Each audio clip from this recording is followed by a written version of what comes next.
हिमालय की ऊंची ऊंची बर्फीली चोटियों के बीच, जहां आज भी बादल पर्वतों को छूकर गुजरते हैं, जहां अलकनंदा नदी की गर्जना पूरी घाटियों में गूंजती है, वहीं बसा है भगवान बद्रीनाथ का दिव्य धाम।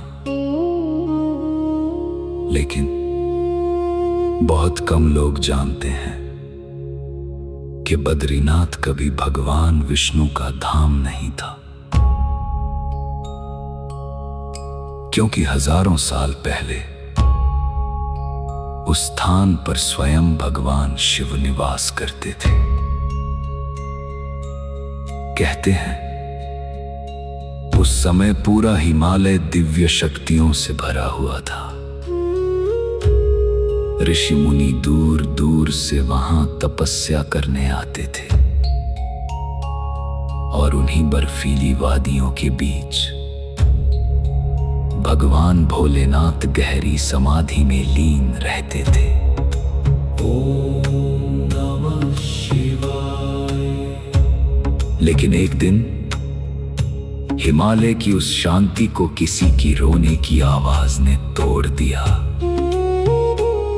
माता पार्वती ने बाहर आकर देखा तो एक छोटा सा बालक ठंड में कांपता हुआ रो रहा था। उसकी आंखों में आंसू थे और पूरा शरीर बर्फ से ढका हुआ था। माता पार्वती का हृदय दया से भर उठा। उन्होंने उस बालक को अपनी गोद में उठा लिया और भगवान शिव से बोली, स्वामी, ये बालक अकेला है, इसे आश्रय देना चाहिए। भगवान शिव शांत खड़े उस बालक को देखते रहे और फिर हल्का सा मुस्कुराए,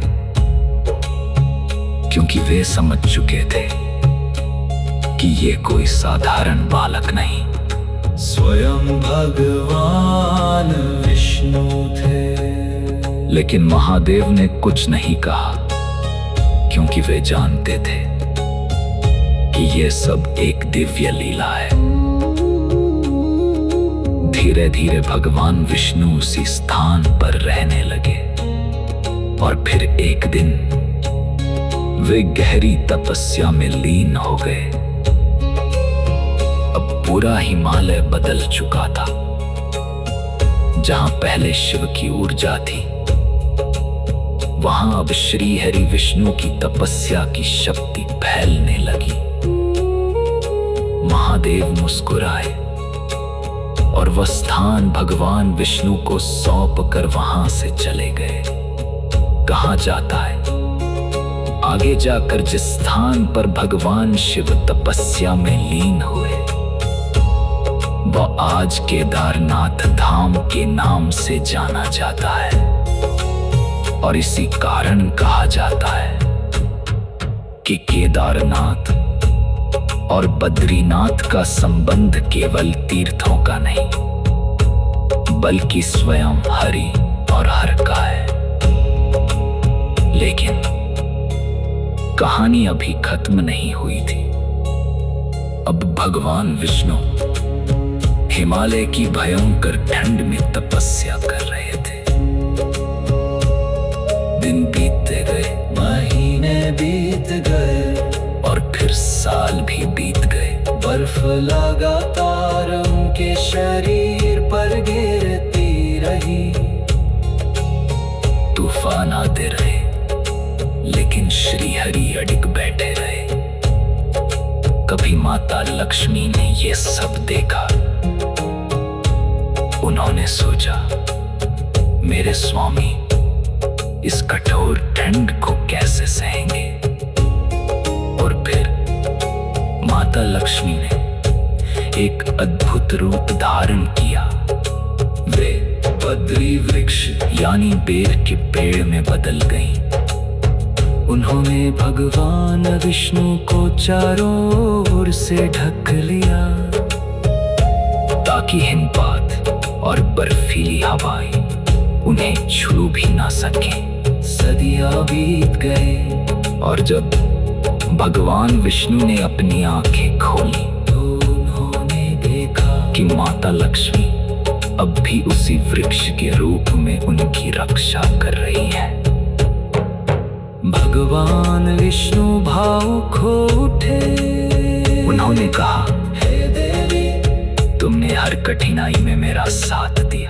तुम बद्री हो और मैं तुम्हारा नाथ, इसलिए आज से संसार मुझे बद्रीनाथ के नाम से जानेगा। ओम नमो भगवते वासुदेवाय। कहते हैं उसी दिन से ये पवित्र धाम पूरे संसार में बद्रीनाथ के नाम से प्रसिद्ध हो गया।